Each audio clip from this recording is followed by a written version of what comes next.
மு.க. ஸ்டாலினை தவிர மற்ற யாருமே ஒரு டிக்னிஃபைடாக பேசுகிற மாதிரியே தெரியல.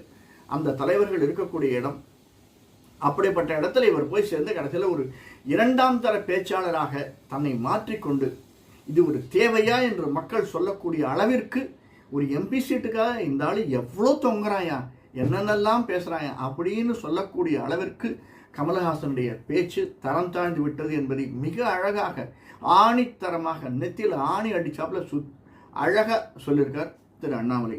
அது மட்டுமல்ல, அண்ணாமலை என்ன சொல்லியிருக்காருன்னா, இந்த பிரச்சாரம் எப்படி இருக்கணும், நாம் ஏன் பிரச்சாரம் செய்யணும், அடுத்தது இந்த பிரச்சாரம் வெறும வாய் வார்த்தையால் சொல்லிட்டு போகிற மனுஷனா அண்ணாமலை பார்த்தா தெரியல சார்.